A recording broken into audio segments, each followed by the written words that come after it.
Recording. You'll hear it. Hi, everyone. I'm just going to put something in the chat. Welcome to our session today. We're so glad that you can join us. It's always helpful to our speakers and our presenters to have your company name along with your name in the chat. So could you please go ahead and take a moment to update that? There's the top three dots in your picture window, which a lot of people like to call your Brady Bunch square.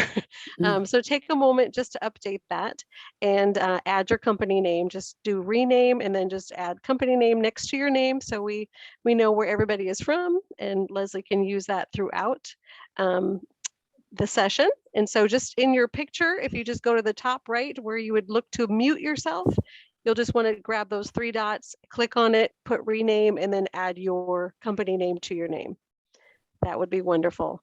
And we are recording this session, so I will turn it over to our wonderful speaker today and presenter of this workshop, Miss Leslie O'Flahaven, which I said right, didn't I? You absolutely did. It's a beautiful sound. Thank you so much. You Hey, betcha. everybody.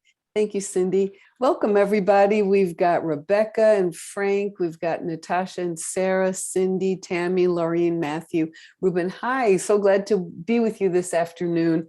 And by be with you, I mean be with you, because in our session today, you may certainly unmute, ask a question, ask each other questions. You know, that I'm running this webinar family style, SOCAP style. So your questions and input are most welcome at all times.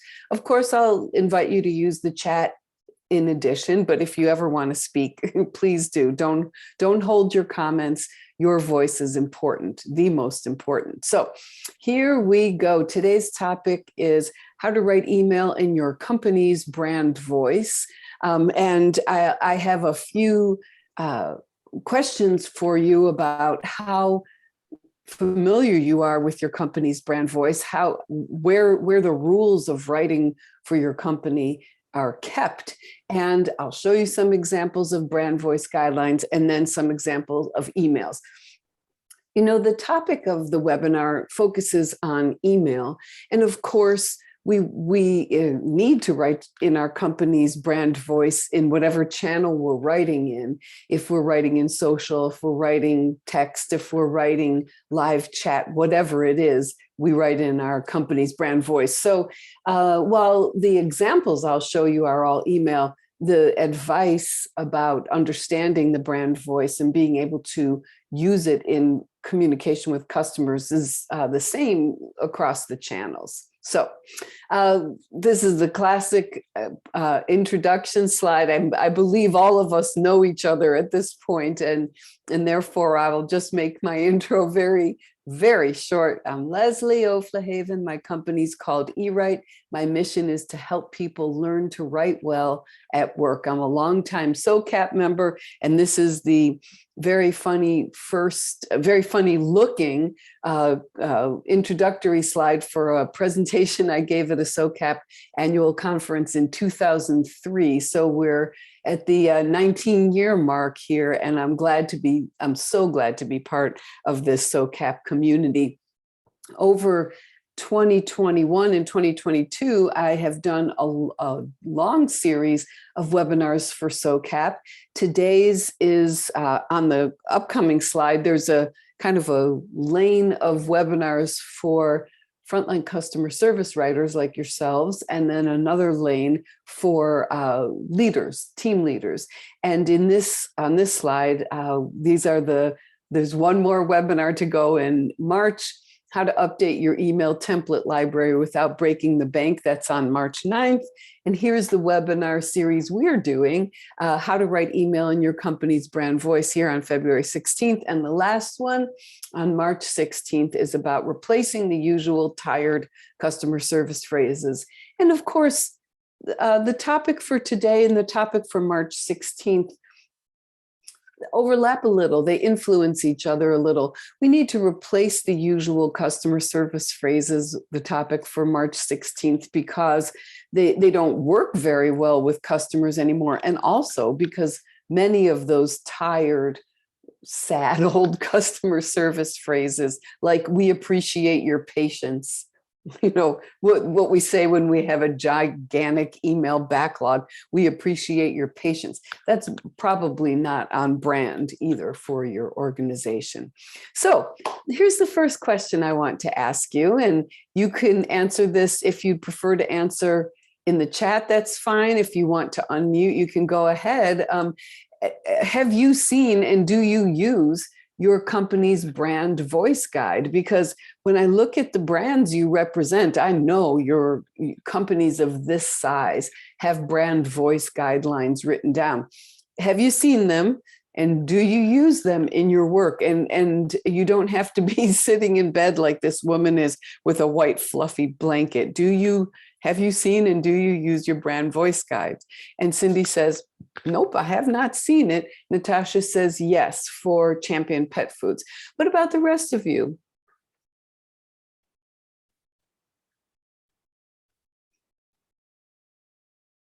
All honest answers are welcome. It's not a quiz. If you haven't seen it, go ahead and say so. Frank says yes, and we have several. Yes, indeed, you have several brands. I'm assuming you have several brand voice guides. Indeed. Natasha says we have 2 different brands and different voices for each. Tammy says yes, but it's been a couple of years. Anybody else? Sarah, how about you? Laureen says I haven't seen that. Have not seen that yet. Matthew, yes, we have a brand voice guideline through our advertising team and customer service. Matthew, do you have 2? One for advertising and one through customer service? Could you clarify, Matthew?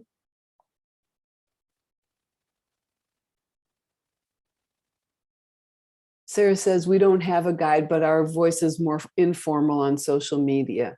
Yes. Okay. Matthew says they are linked. The two sources are linked, but the language is not identical. Okay, so just in the chat, I hope you will all look at the flow of answers in the chat. Just in the chat, we have the whole range of common experiences I've observed with customer service organizations and the brand voice guidelines. So let me just talk about this a little bit, and then we're going to look at the answers in the chat again. Most companies have a style guide of some type. And mostly the communications teams create the style guides. And often the style guides have a lot of information about how to use the company logo, how to use company imagery, how to use the color palette for the logo, that kind of thing. And then they have sometimes just a little bit of information about how to write. Of course, I think that's a great tragedy because we need support, we need information if we're going to write well. Some companies have a brand voice guideline that's part of their style guide. Some have one that's separate from their style guide, but it talks about what is our attitude and how do we use words to communicate our brand? And companies need such guidelines, especially when they hire advertising agencies or PR agencies, because, the people who work in the organization, they become familiar. They're kind of in the fold. They know what words we use and what words we don't use. But the minute you hire an outside organization, you need to be able to say to them, hey, you better write in our voice. You better do that marketing campaign in our voice and tone. And here's a document that explains what our voice and tone is. Yes, we always use purple and yellow in our logo. And yes, we use such and such font for our signage, but here's how we write to our prospects and our customers. So many, many times when I work with customer care teams, even the leadership of those teams has not seen the brand voice and tone guidelines. It's the people over in marketing, in communication, the people who are the words, even in internal communications, they have the document, but customer care doesn't. So one of my strong pieces of advice is if you answered, I have not seen a style guide or a tone of voice guideline for my company, is to ask your management to see if they can find it for you. Because even if the marketing team created it, your team, the team you work on, You write to customers all day long. You need to see that brand voice guideline, the tone of voice guide, so that you know what the approved and endorsed way of writing to people is for your company. You need to see it.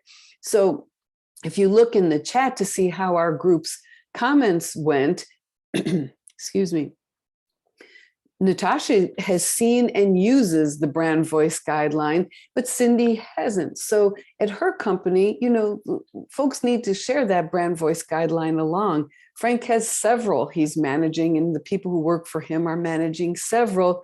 Natasha's got the 2 different brands, the 2 different guidelines. Tammy hasn't seen it in a while. See, it's a range. It's almost every flavor of familiarity with brand voice guidelines. And, writing to customers is hard. Writing email to angry people is hard. And you want all the support you can gather from your own company. So we're not going to let the super fabulous hipsters over there in marketing and advertising have our brand voice guidelines. We need it. We need it because we have the complicated job of writing to customers all the time. Okay, so let's get looking at some examples here. Here's a quick overview of our topics for today. What is brand voice?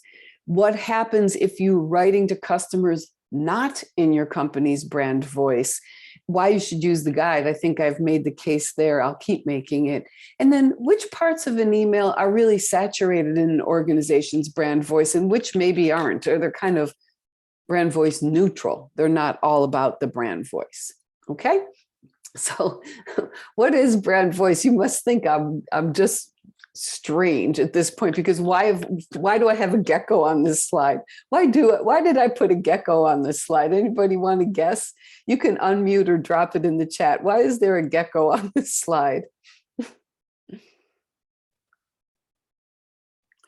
I wasn't just being weird.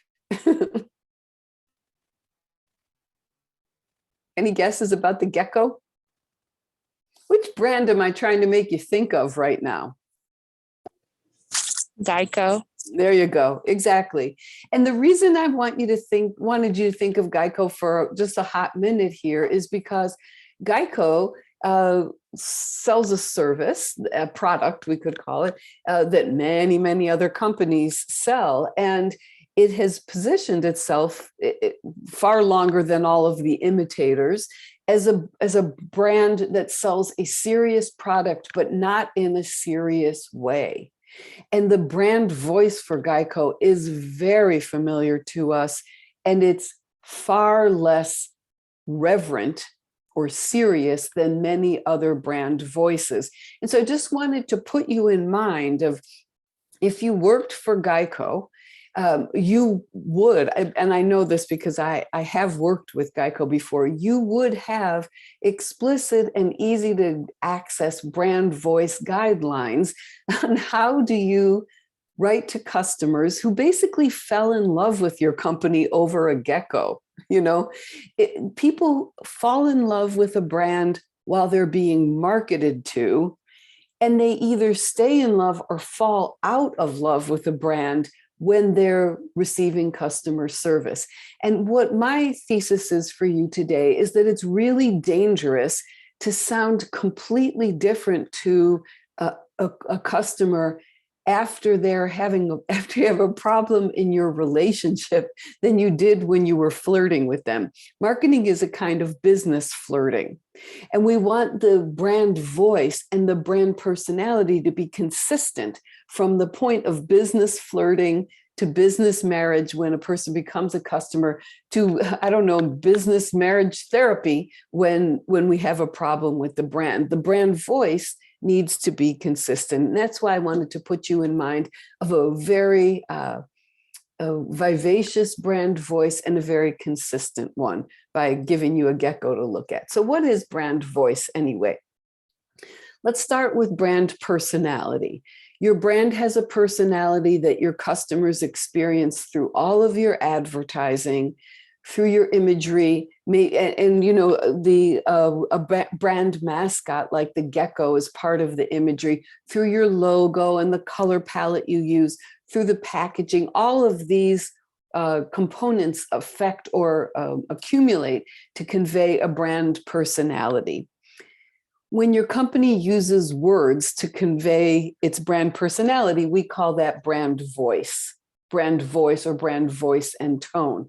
So, your packaging has a personality outside of the words on it, but your brand voice and tone is what comes across when you use words to convey the personality. So brand voice is how your brand shows up in words, how your brand's personality shows up in words. And that's why we'll focus on words today.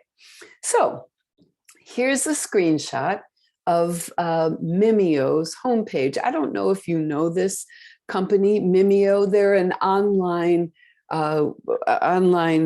printer. So, you can send your work to them and they will, if they're commercial printer, but they don't have any retail locations. They're all online.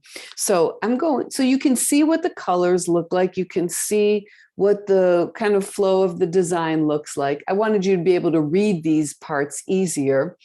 How would you describe this brand's personality? Let me give you a moment to read. And then in the chat box, what is Mimeo's, could you chat in and say what you think is Mimeo's brand personality based on this? I'll be quiet while you read.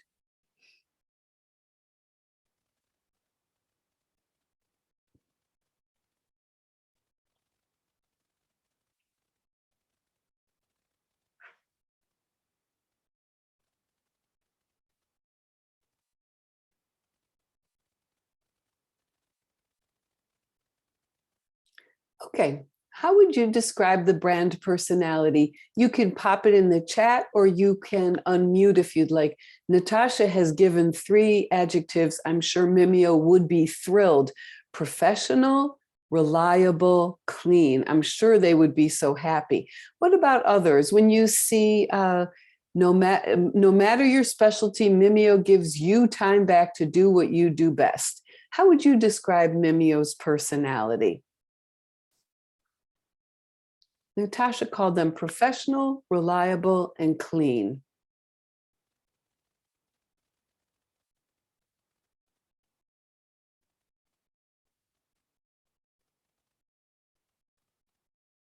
Matthew says, trying to be an ally and a partner to give you back your time. Lots of focus on time saving and efficiency. Again, I think they would be thrilled.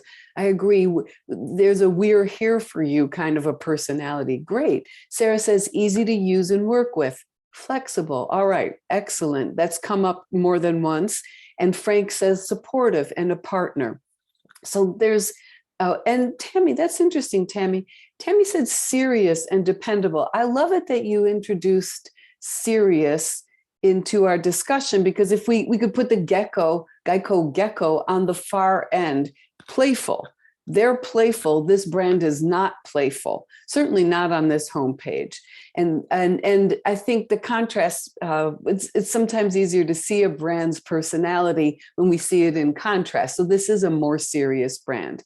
And Laureen says, an extension of your team. So this partnership aspect of Mimeo's brand is very strong, and it's showing up in all of your comments. I love it. So serious, dependable, supportive, partner, friendly, easy to work with, reliable, clean. Excellent. Let's take a look.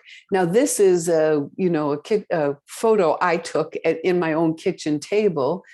Here's the package. It looks like it got a little beat up along the way, but here's the packaging my Mimeo order came in. I have 2 photos, of packaging. So does this packaging sustain the brand, in your opinion? Is this consistent with what you saw on the homepage? My question for you, is this consistent with what you saw on the homepage? Sarah says yes. What do the rest of you think? I'll unmute because I think it'll be easier to say this than typing, but I think the first section does. The second portion, though, and maybe it's just my lack of understanding of this company, but it just seems a little bit scattered. Like I'm not really sure why all that's included there, but that's just my initial impression. Yeah. Tammy's reacting to the same thing. It's a bit more choppy. That big bulky list is an interesting choice, not as clean probably as the homepage, different feeling. Yep. And Frank's commenting, this is more of an advertisement. Okay, let me show you some more. Here's the package, right? So we have the colors are the same. We have the customer service number on the package. Isn't that interesting? The 1-800 number is right there on the package. So if you're calling them, if you're describing their brand voice as partner-like or friendly or supportive, I think that's an interesting choice. This is what I want to show you now.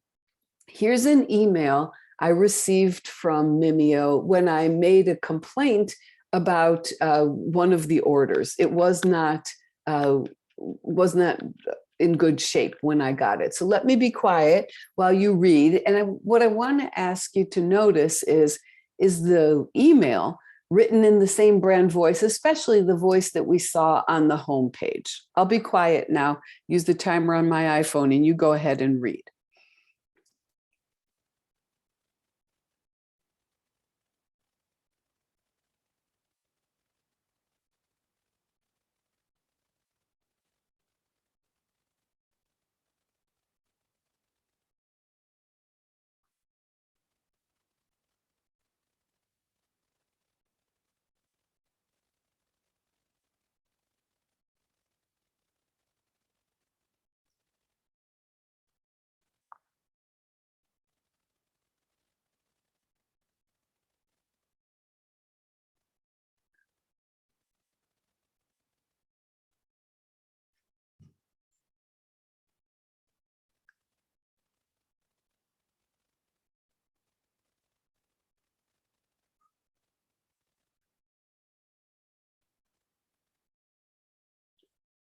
Okay, what are your thoughts? This is not a very long email. I think I counted 8 sentences, something in that range, 8 or 9.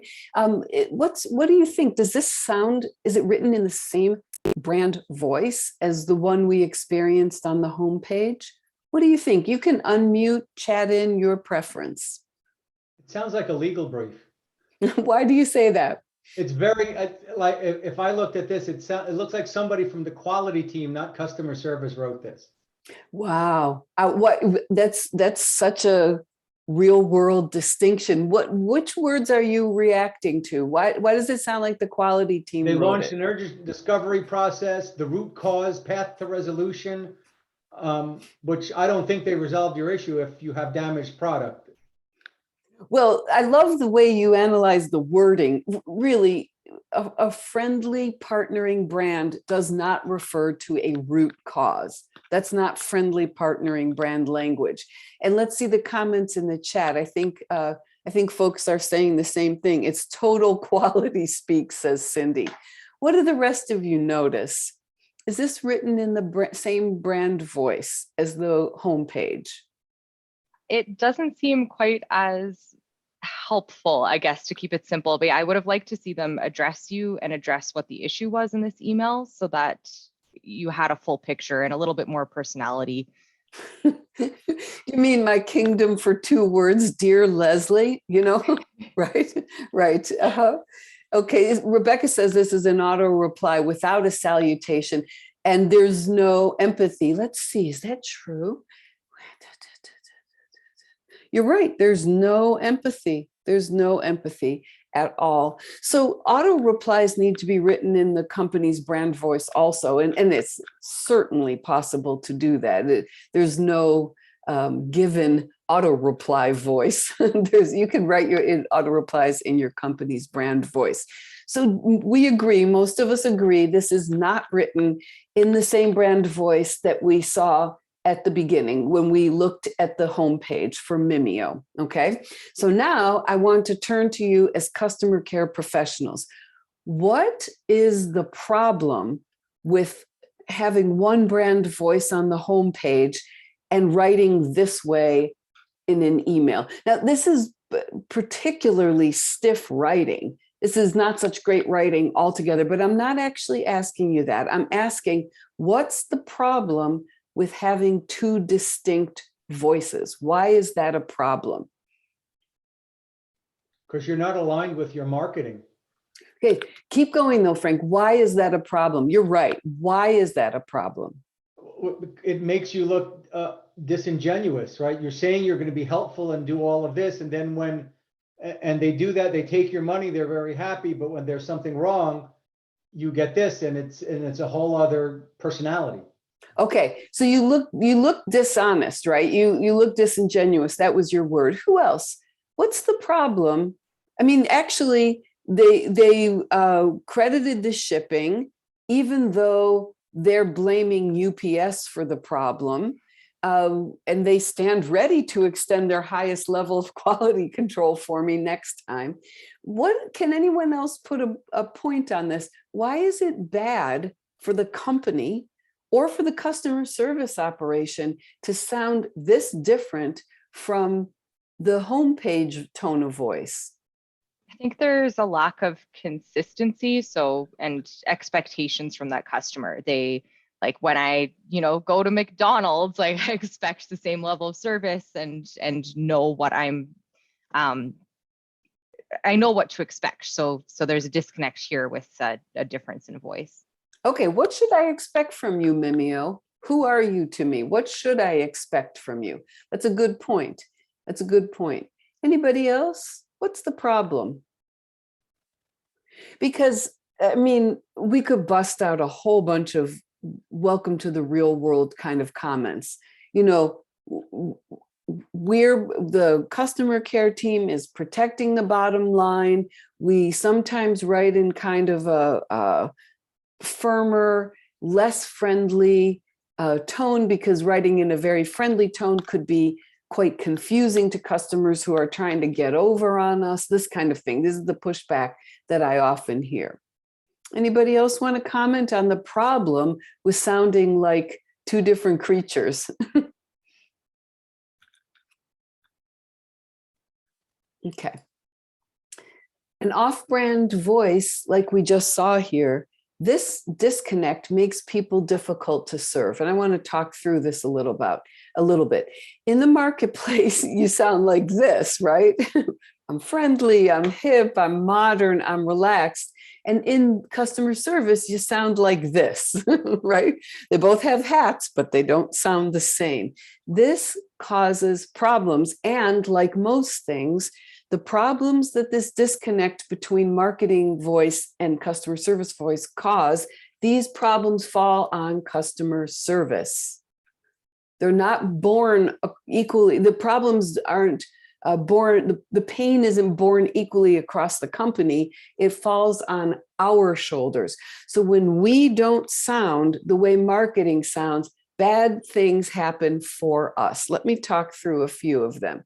So when you have this brand voice disconnect, the first thing that happens is that the customers start to distrust you a little bit. Mimeo, you were so friendly during business flirting, but once I had a problem, you sounded really imperious. You sounded really bureaucratic.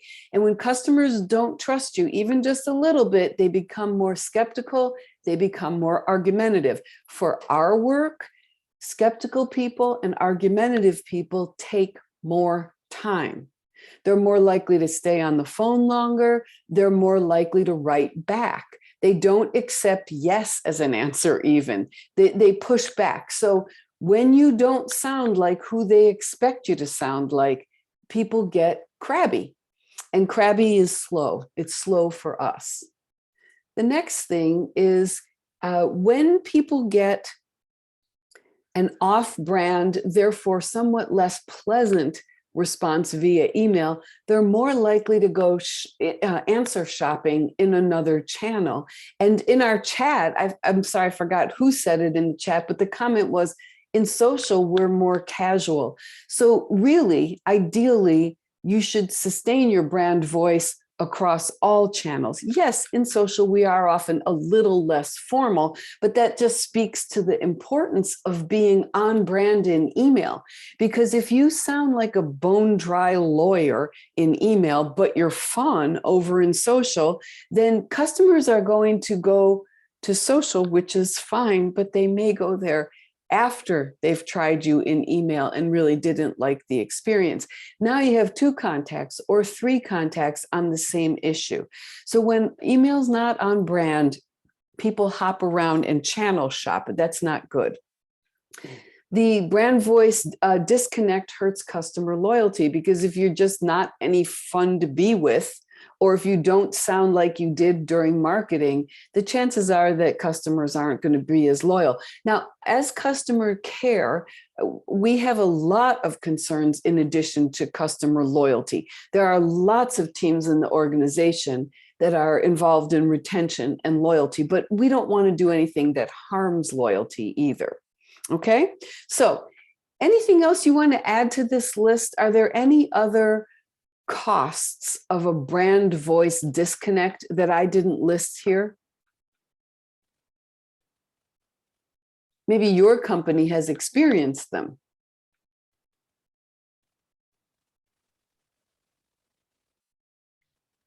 I would say it also affects overall satisfaction.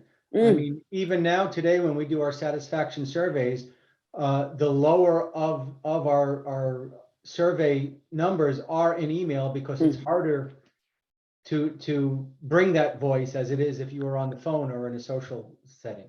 yeah, well, that's a good point. First of all, I just could, beat myself here, because of course I should have put customer satisfaction on this list. There's nothing de facto about email that makes it more difficult to use your organization's brand voice. I think the fact that email is private, we're not doing it in public, and therefore, like we are with social, and therefore marketing isn't seeing our emails to customers. Sometimes we skate by and we don't use the brand voice because the keepers of the words aren't watching us in the same way. But right, we get our lowest scores in email. We definitely want to be using the brand voice in email to kind of offset that loss. Anyone else? Okay, so why customer care team should use your company's brand voice guide. And I just want to say, I'm not trying to communicate anything with the fountain pen with the feather on it. I just like this image. So that's not part of your brand voice. I said this at the start of our webinar. I'm repeating it. Your team needs access to that brand voice guide. You need access to it, and probably you need extra chapters in it that pertain to the type of writing your team does. But either way, you need access to that brand voice guide. Everybody on your team should be able to see it. So just to show you what brand voice guidelines look like, I'm going to show you 3. These are available by Googling. So the links are in the presentation. It's not hard to get a hold of these. I'll show them to you, and you can show them to anyone else on your team who wants to see them.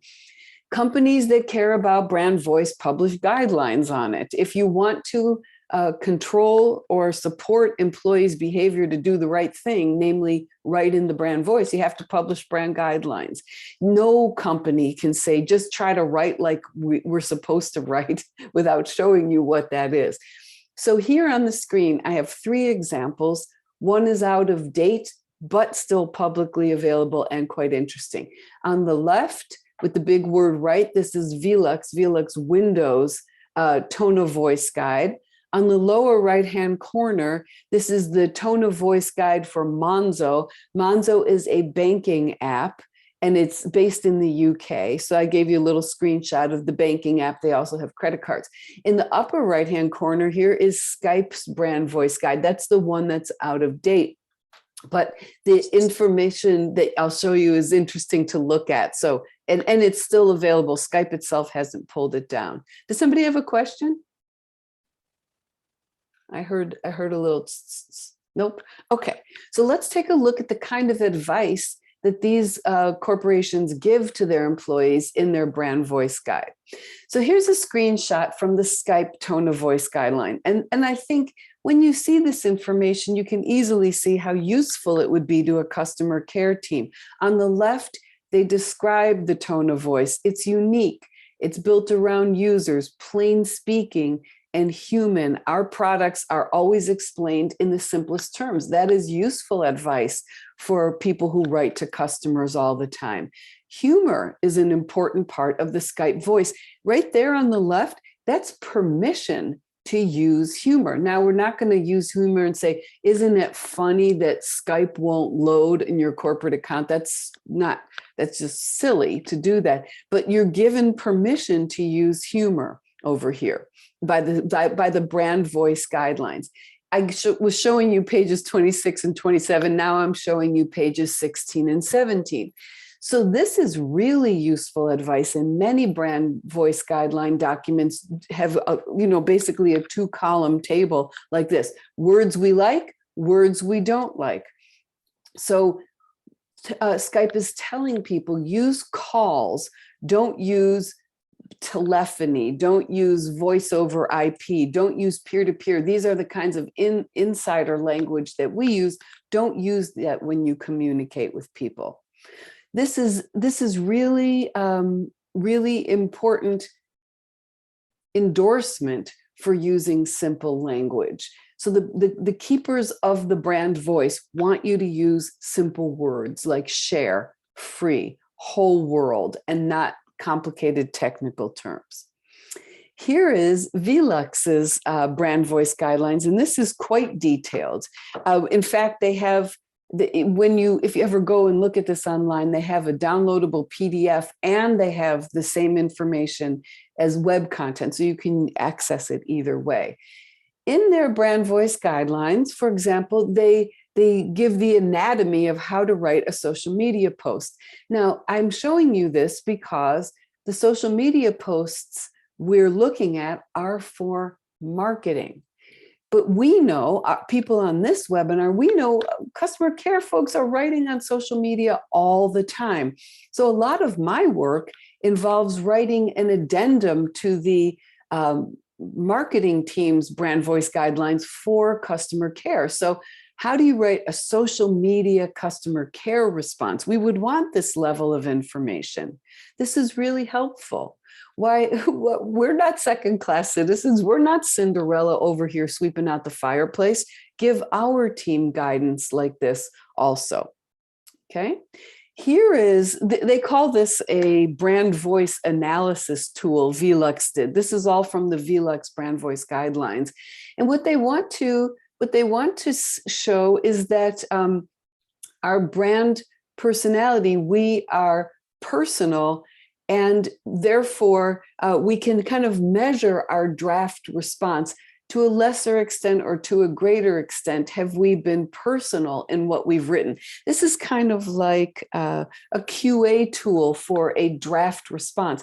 And think of how useful this would be if you were scoring your own email templates. To a lesser extent or to a greater extent, are we writing in an authentic way? To a lesser extent or to a greater extent, have we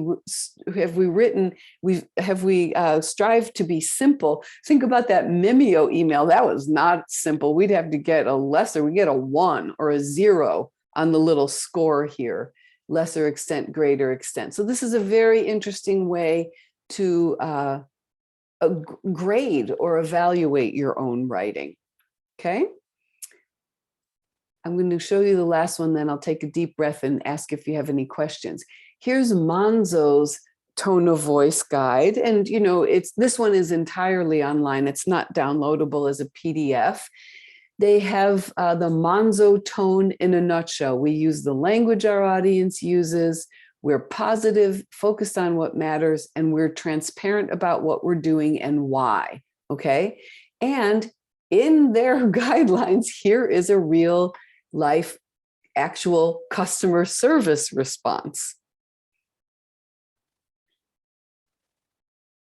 And there's a lot of support for the work we do in the example they gave. First of all, it has an emoji in it. So the people who work in Monzo's customer care team needn't ask, is it okay to use emoji? Yes, they did in the example. hello, and then we put the customer's name in, thanks for your message, there's that exclamation point. Okay, so we're getting evidence of what the tone of voice would be. You don't need to opt out. It's almost a little bit teasing.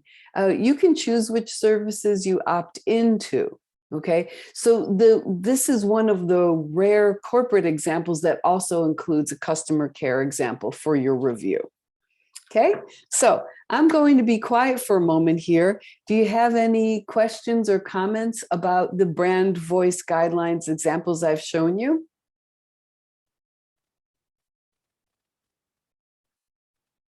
You can, if you have a question or a comment, you can put it in the chat or you can unmute and speak up.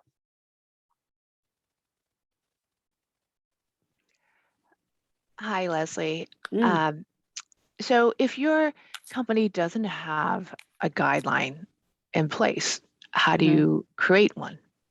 Do you know that yours doesn't have a guideline in place? I'm pretty sure we don't because, there's actually an agency that handles some of the things. So I don't think there's an overall view. It may be handled outside more. And, I can ask for one, but I'm kind of guessing there probably isn't kind of a general one internally. Okay, well, I would definitely ask the agency first, because remember, they're billing you by the hour, the project, the deliverable, whatever. So they are motivated to be efficient. And even if your company didn't give them one, they may have created one in-house just to document everything you say. Or maybe they're documenting the kinds of changes your companies ask them to make on draft copy. So they may have one. I would ask them. So then here's some advice about writing one.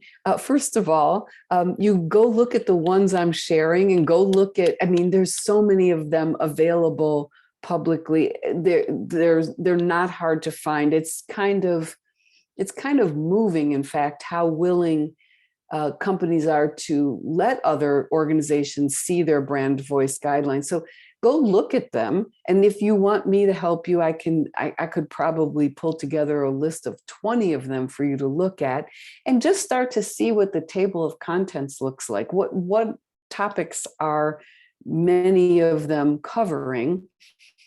And then I would publish it as a Google Doc or whatever kind of shared online place you can publish it first, because the very first thing I would do is say, put a big disclaimer. This is a work in progress. We intend to add to this as time goes on.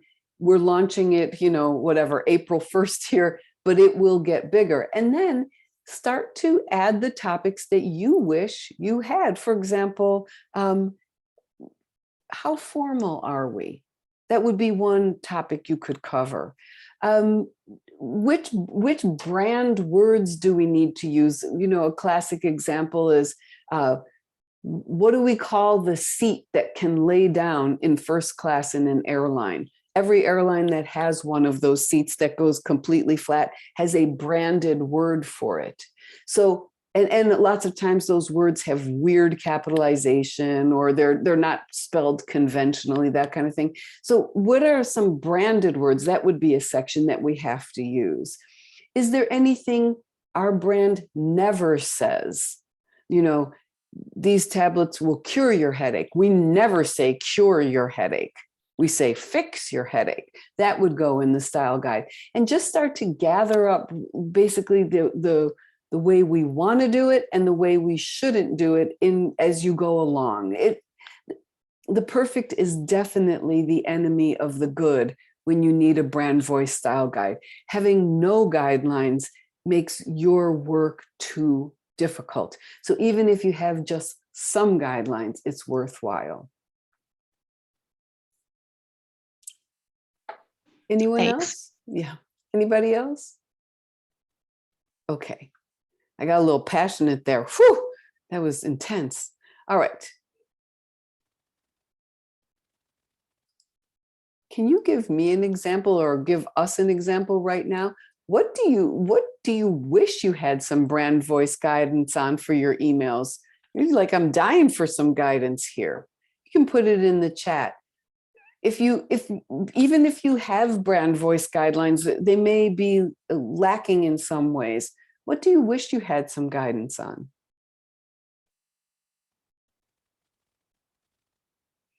You could answer this. Our team does this all different ways. Everybody does it their own way, and it's not good. My question is, how do you take, in our case, we have many different things, right? We have our new hum line and our co-lines, which are very, very millennial driven. We have Irish Spring, which is a little quirky. How do we blend all of those together and so our agents don't have multiple personalities? Well, you can't really. I mean, if you have individual agents serving multiple brands, then number one, you need to help them be aware of the differences in the brand voices. You need to give them templates written in the brand voice, so that just like any other issue, you want to make the templates to make their work a little easier. So the templates need to be written in the brand voice, and then you need to help them respond in the brand voice. Now, at the end, in a couple slides from now, I'm going to talk about how different parts of an email are more saturated in the brand voice than other parts. Like if you want to explain to a customer how to track their order, even if you're Geico or Wendy's or whatever really irreverent brand, you're not going to write that in a playful way. That would be annoying and stupid. Don't do that. Don't be like, some kind of quirky, fun gecko way of tracking an order. That's just silly. So the task of writing an email from start to finish in the brand voice has some high points and some kind of neutral places. So that's another way to think about, how do I help individual agents who are serving multiple brands help them cope? And part of it is to realize that they don't need to use brand saturated language throughout. So having introduced that, let me go ahead and move along right here. So your brand voice in action is like I said, there are certain spots in the email where you need to use it most. And this funny kind of image here, how we greet customers and how we wrap up our emails, how we close our emails, these are often saturated in brand, just like the personal greetings we give to other human beings, and the hellos and the goodbyes are saturated in personality. That's the same. So I'm going to give you an example here, and to talk about, this is an exercise I did. This is 2 brand voices for the same company, okay? So if you want to see how brand voice in action looks, here's an example. Here is, I called this ABC Airlines, and in the blue, this is one version of the email to a customer, the same customer. With the orangey tan background is another version of the email to the same customer. And as you can see, there are physical differences. The blue version is much shorter. The orange version is much longer, but the brand voice is also quite different. Let me be quiet for a moment while you read, and then I'll ask you, how is the voice different?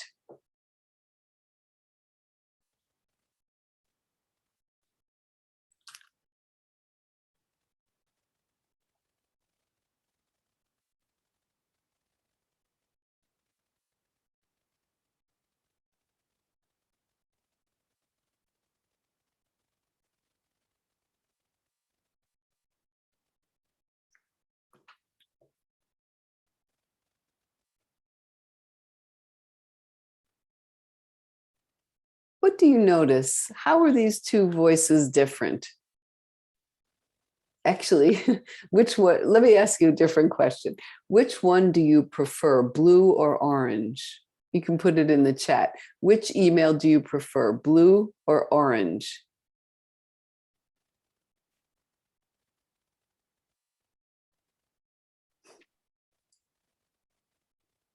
Cindy likes blue. Okay, Tammy introduced the term conversational, and that is a trait of many brands that we like. It's very hard to feel close to a brand that is not conversational. So even though the blue one is written in a conversational style, the practical parts of the email, such as I have added 15,000 bonus miles to your loyalty miles account as a goodwill gesture, that's written in a very neutral way. You know, it's not saturated with a brand voice, nor is these miles will appear in your account within 3 business days. So what I want to show you is that sometimes we don't have much brand voice work to do based on the content that we're writing about. None of us is going to do our best creative writing work explaining how long it will take for miles to show up in an account or a refund to be credited to a credit card. Okay, that was just the same thing, only bigger. Here's another example of 2 versions of the same thing. And I'm curious about which one is closer to your company's brand voice. Again, this is a response to a complaint from an airline. I called it ABC Airlines again. The customer complained that when she had to rebook her flight, she couldn't get the flight schedule she wanted. And her customer complained that she didn't get the vegetarian meal that she had requested when she rebooked her flight. And finally, the airline gave her a voucher and she didn't like the dollar amount of the voucher. So there was a lot of complaints. Gina was not a happy camper. Which one is closer to your organization's brand voice? Let me be quiet while you read.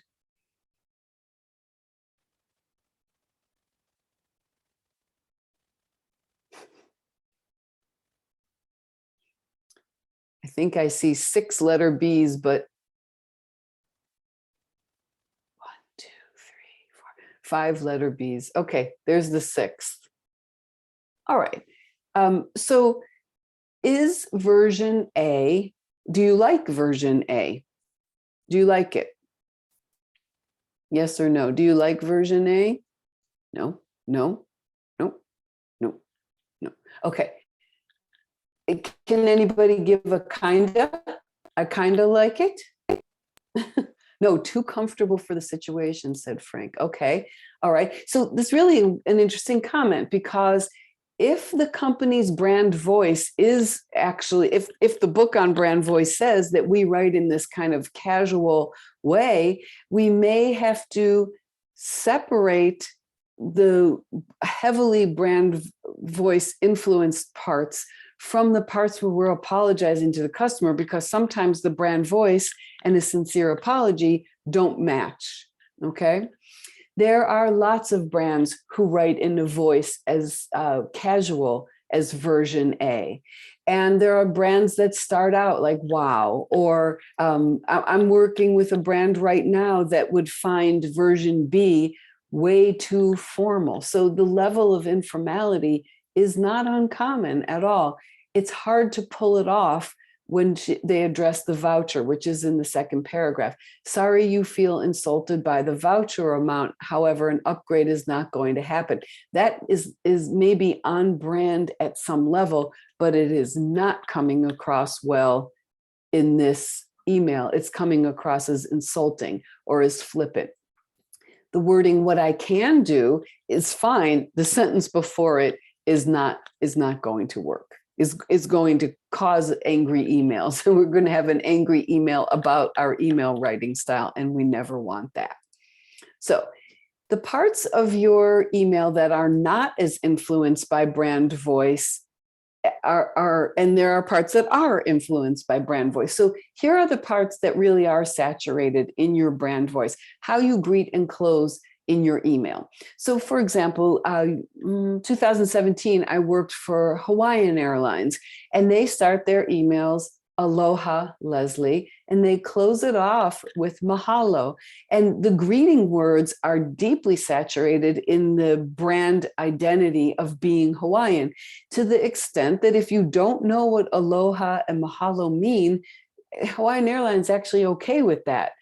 They're not afraid of confusing you. They just want to use the opening and closing to establish the brand. We also use words saturated in our brand to apologize and empathize. Sometimes in non-angry emails with customers, we can actually be funny if the brand allows it. And if the brand allows, we can be quite personal. Let me show you some examples of this in action so you can reflect on your own brand. So I'm sorry, I got the numbering. Something is hiccuped here. How you greet and close your email. Do you use dear, hello, hi, hey, or what's up? And there are brands that use what's up. How do you close it? Sincerely regards, best regards, and bye. All of these are worthwhile choices, depends upon your brand. Again, number one, the words you use to apologize. I'm sorry is more casual than we truly regret. So if you're quite a formal brand like Brooks Brothers, you might use we truly regret. The words you use to empathize, I understand, is more formal than we get it or I feel you. And there are brands that should use I feel you because it's on brand for them. I'm going to show you a funny example and ask you if you have ever been that funny. And then finally, one part of your brand voice would be how personal you are. And writing "we're here to help" is on the scale is rather less personal. Writing things like "my toddler loves these snacks too" makes the customer service writer an actual real human, or "I hate waiting for shipments to arrive too." These are empathy statements, but they're written in an extremely personal way. If your brand allows it, you can do that. If your brand doesn't allow it, you would write something like "we're here to help." These are degrees of formality or informality. So, is your brand voice funny? This example is as old as dirt. CD Baby is a company that sold music online, and I don't think they're around, and I don't think they've been around for 10 years. But this is what the confirmation email looked like when you would buy, a CD of Christmas music from CD Baby. This is the confirmation email. I'll be quiet while you take a look.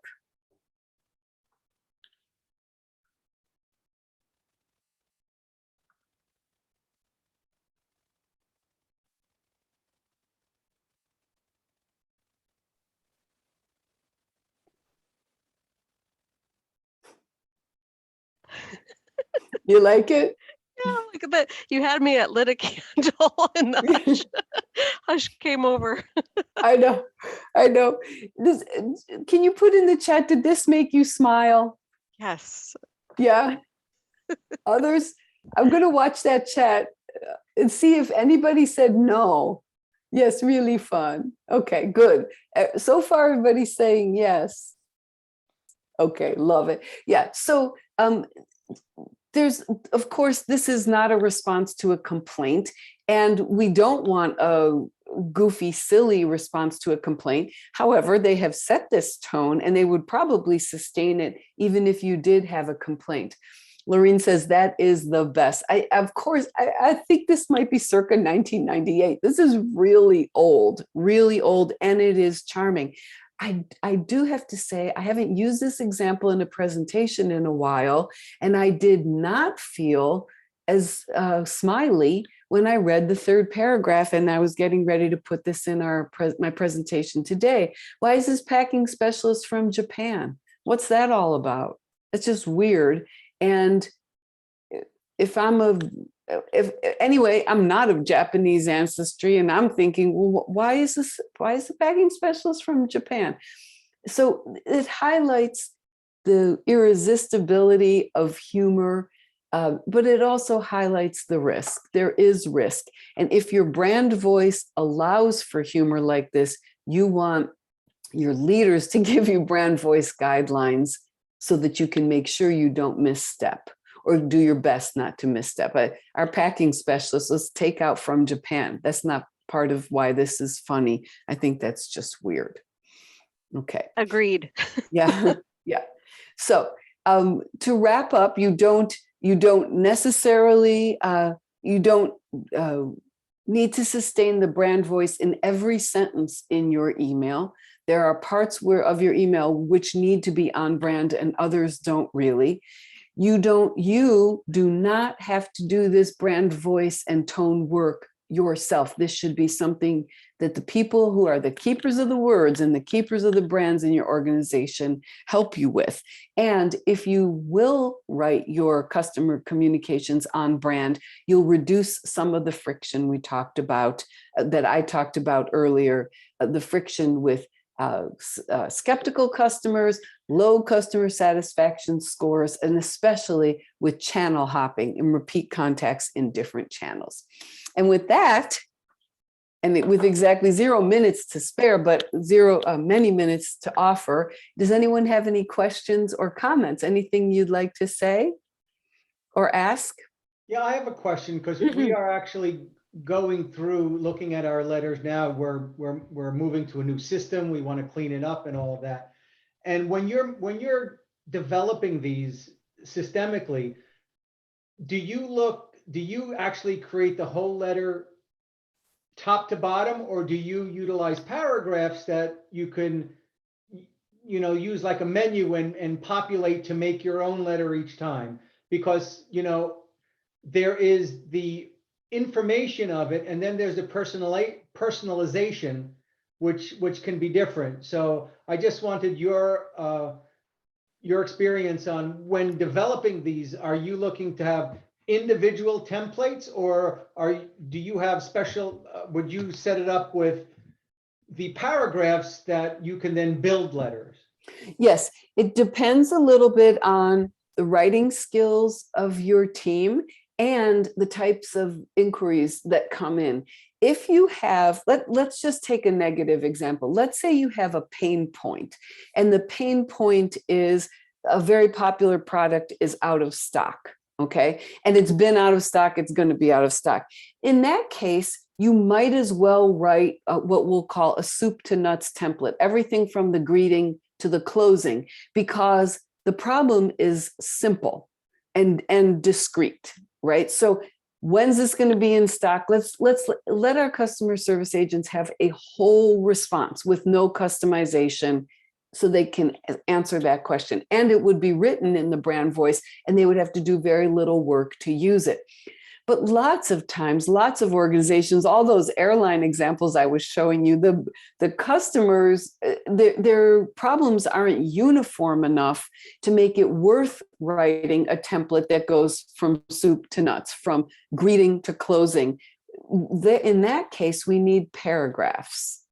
And with paragraphs comes the need to do a little bit more training, because writing training, because agents will probably free text the greeting. You can't write a good greeting sentence if the agents are pulling numerous paragraphs together. The greeting sentence will be too vague. So you need a little free texting in the greeting sentence.